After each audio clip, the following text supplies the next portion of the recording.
Hello to everybody and hope you're all doing well. I guess I should pick these up since I need to talk about them. Maybe put them over here out of the way. Hope you're all well. So, here's your latest update on the Zach Wild Chibson, or again, the de-chibsoning of the Chibson. Someone commented that I'm still at it. Well, kind of don't plan on being at it, but it just occurs. So,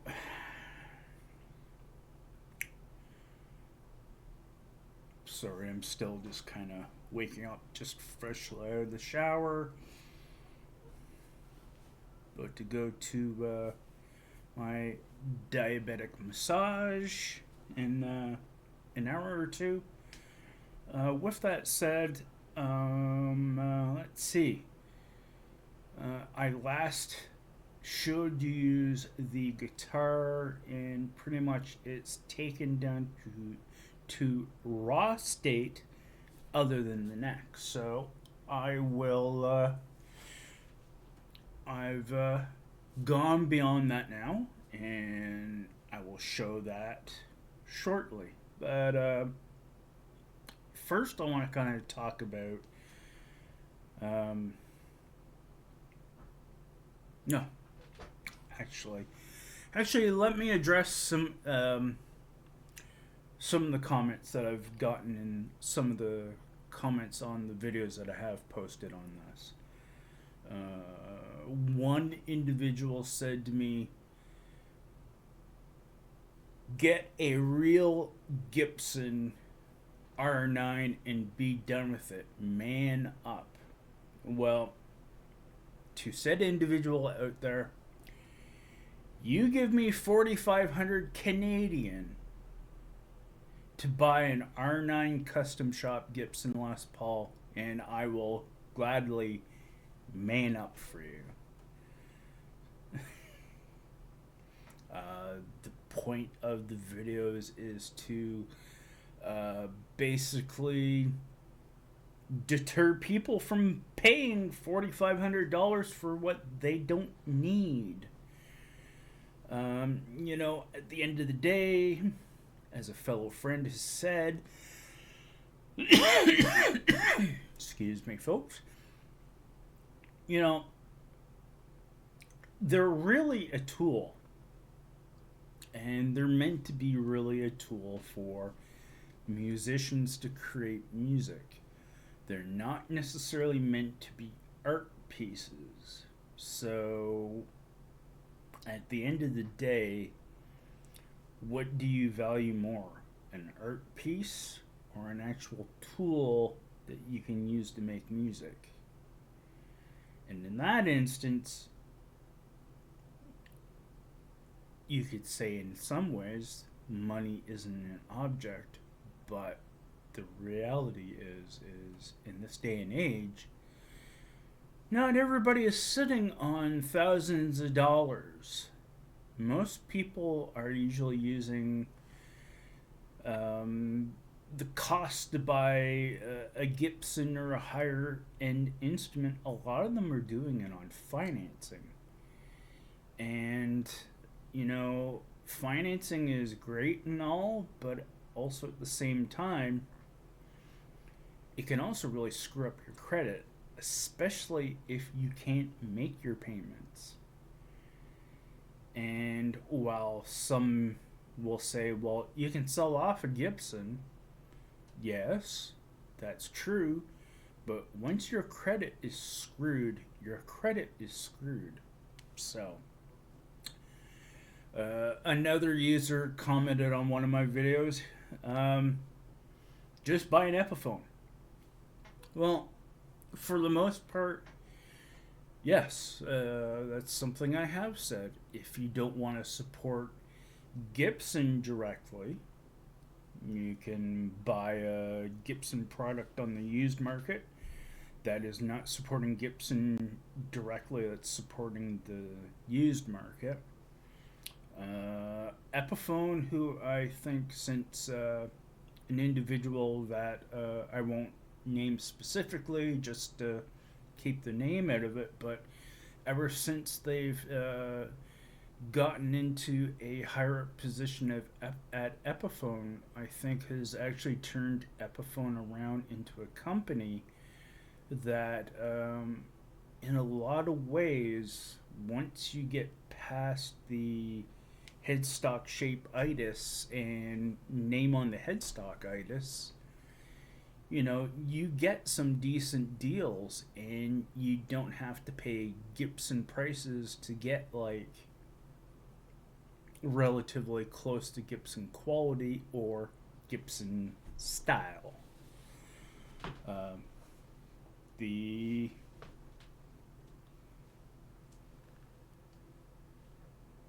ES335 by Gibson. I acquired that in a trade, but for the price of what you'd pay for it, it's a good deal. And even a friend who actually owns a 95 Gibson ES335 played it, and he said, while it's similarly close, he doesn't feel that it's a quote-unquote total match. So if you can get close to the Gibson feel for $2,000 to $3,000 less, why wouldn't you?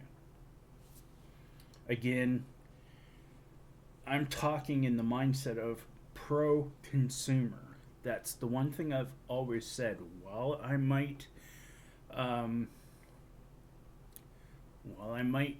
be fanboyish or whatnot towards a particular brand, or like a specific brand, at the end of the day, if they're a company that is, you know, falls into being a pro-consumer type of thing, then I see no reason why you shouldn't support them. So Epiphone in that regards does a great job in that.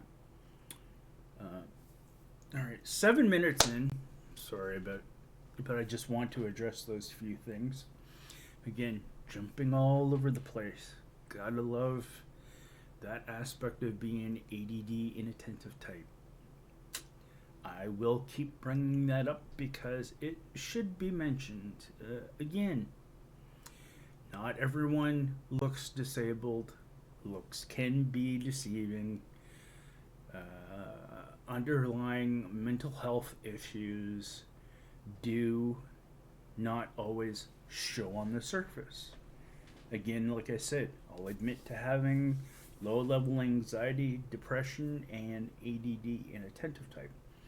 Those things do not always translate into showing on the surface. And at that same time, a quick reminder for Movember. October is Women's Breast Cancer Awareness Month, though that can also occur in men. Men can also get breast cancer. It's rare, but men do. But November is Men's Physical and Mental Health Month. And for November, I would like to encourage men, grow the mustache in support of the month and in support of men's physical and mental health. We need to be reminded of our health, and we need to have our butts kicked a few times to keep our own longevity going as much as we do our opposite sex. So, with that said, continuation onto the Chibson aspect of things. Again, thank you again for watching my videos on this journey that I've had. So, thank you for joining me on the journey and discovering what's underneath some of these. Is it possible to turn one into a decent instrument? You know, are they total crap underneath? Are they, you know, so forth and so forth? And again, like I said, my experience now with one, even though I've known someone who actually started their YouTube channel based on them, um, you know, I can honestly say probably in the 15 years' time, they probably have improved, but I will state this nonetheless. Even if you get a good one that has no flaws with it body wise, body and neck wise, and has a good fretboard and everything else, they don't come with a warranty. And for the same amount of price that you could pay for a Chibson, there are various companies out there that will sell you an instrument for said price or lower that will do come at least with a warranty. So I would encourage anyone to buy any instruments, buying them as a new product, to buy something with a warranty. Don't buy something without a warranty, like Chibsons don't have warranties. That said, thank you again for the watching. Like, share, subscribe. It would be much appreciated to help support the channel.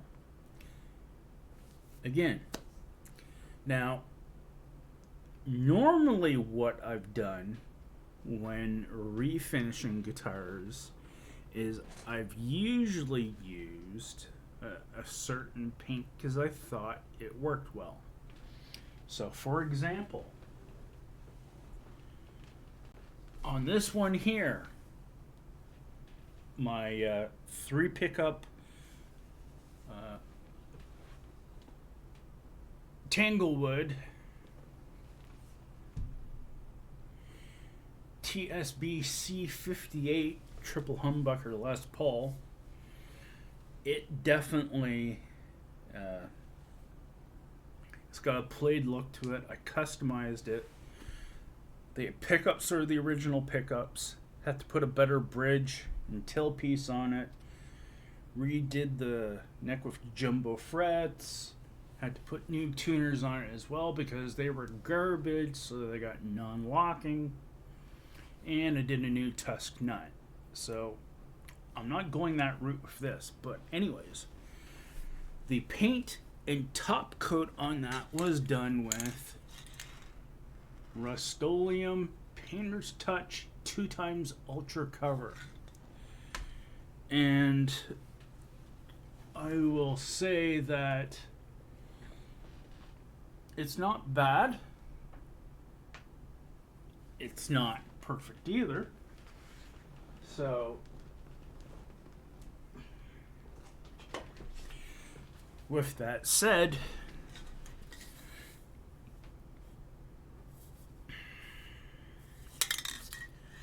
plus about this stuff is it's thicker. I'm not sure. This is semi-clear, but I did white and semi-clear over top of it and some other stuff. I can't remember what this is. If this is a acrylic, a poly,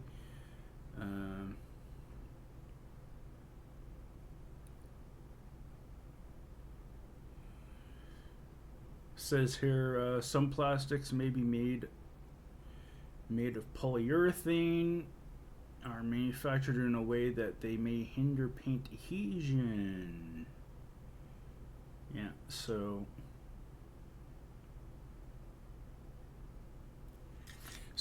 it's, I guess, like a poly base. This Rust-Oleum Painter's Touch 2x. So, nice thing about this is certified. It says made with double cover technology. Well, that's the benefit of it. The negatives of it: takes takes a long time to dry and seal. Stinks. It's really toxic. Really, really toxic. So, one of the things I've discovered when talking about paints and sealers in regards to instruments and wood in general, it varies. I've used Birchwood KC True Oil. I've used Minwax Tongue Oil now on previous instrument refinishes that have involved putting a sealing coat on them. I've used this Rust-Oleum Painter's Touch, 2x Ultra Cover on stuff. Another thing I'll say about this Ultra Cover 2x coverage, another big issue with this stuff is if you apply too much and leave a seam, you are going to have one hell of a time to sand it back out. With that said, again, researching and hearing various people's results and opinions on things, one of the things that I actually heard in the past was that Duplicolor was a very bad paint and sealer. And so this specific one is what I've used to clear coat over the refinished Chibson. And this is an acrylic enamel clear coat multi-purpose coating. I believe they call this 1K Clear. And this is a gloss finish. So it is clear gloss. It says protective gloss finish, long-lasting durability interior. And I've seen that they've used this actually over some car repairs. And like I said, people have had good and bad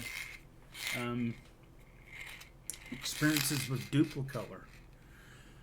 I will tell you right now, my experiences with it are actually very positive, other than the can doesn't last very long.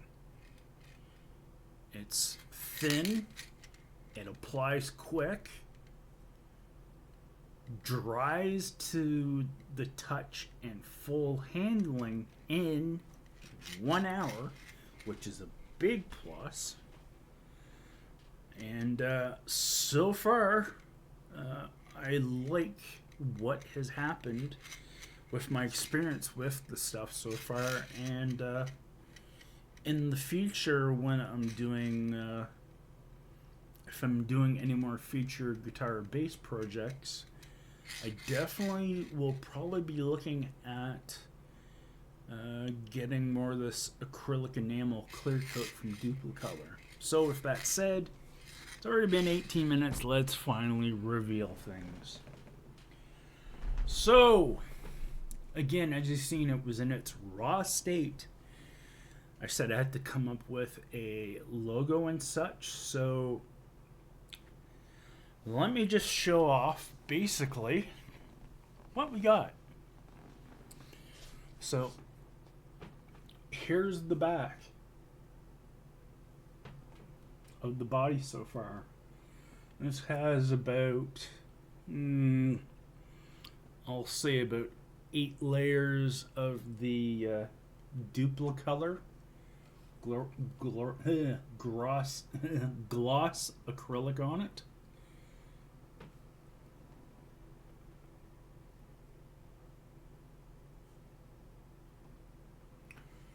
I'll show the back of the headstock, where I've done a faded stinger.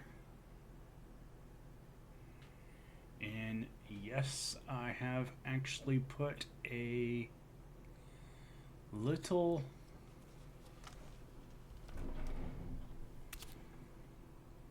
with pen. With a metallic pen, I have done a little CCS 2410 Woody, because that is what I have decided to term the project. Is turning from Zach Wild into a Woody because of the wood in it.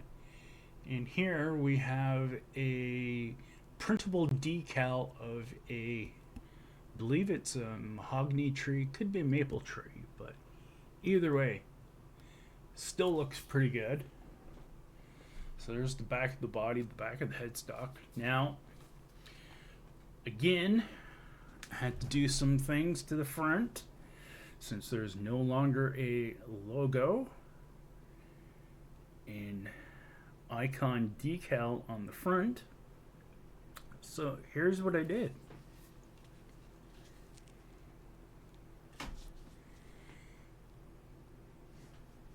The front and the back of the headstock need to have another sanding done to them, just so I can bury the outline. You can see the outline a bit there, and you can see again, used a printer, printed off decal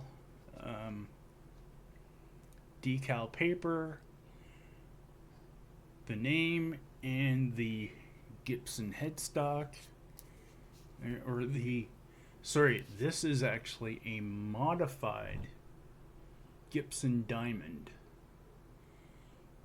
Can't see it, but there is a slight line in between there. Well, you kind of can there. But the cool thing how I got this to actually look faded was actually I used a background texture that I covered up the 4 points of the diamond, or 4 sections of the diamond, left the center clear to show the wood. Unfortunately, you can still see the repair, but I mean the reality is as it clearly says, it's the Chibson. So now onto the rest of the body.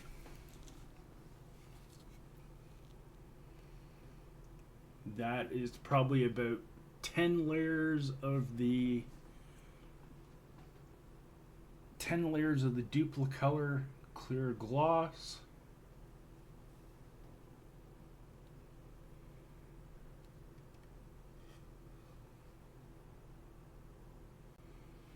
And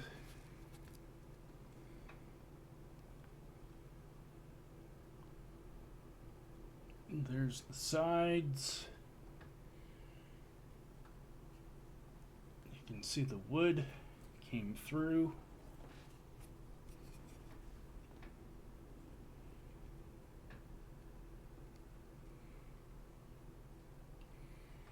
And there's as best as I can get inside the cut. So far, I think it actually looks really good. Again, I used a bit of Big D Guitars' bursting technique. And while this, the center for the most part has most of the golden wheat salmon wood dye through it, I custom mixed up the amaretto, which I did darker on the sides, and what I did was I did a very simple perimeter burst that you can't see, so it pretty much just simply looks like a plain top. So that's where it sits right now. I might do a few more coats on the top. You can see where there's some actual issues with the wood, that the Duplicolor clear has bonded to, I will say that much. The Duplicolor definitely looks nice on wood. Again, not trying to make this look like a perfect guitar, but I'm trying to make it look like one that, while it has been refinned, it will still have a relic or aged look to it. Again, got the bridge. I do have the original tuners, though I am thinking of replacing them because the posts in the ones that came with this guitar slop around really badly. Probably gonna get a generic truss rod cover. I could possibly make one. I do have wood around, but that's a little too much work, I think. So yeah, and again, pickups, still haven't decided whether I'm going to contact Van Shark. Again, thanks for the offer, Van Shark Guitars, about what he has available for pickups, or go with the Artex set like I was thinking about, and I have to get all the wiring. I will reuse the three-way toggle because it actually was a high-quality Switchcraft three-way toggle. That said, thank you everyone. If you've made it this far, I appreciate the views. Again, like, share, subscribe. Have a great rest of your day, and bye for now.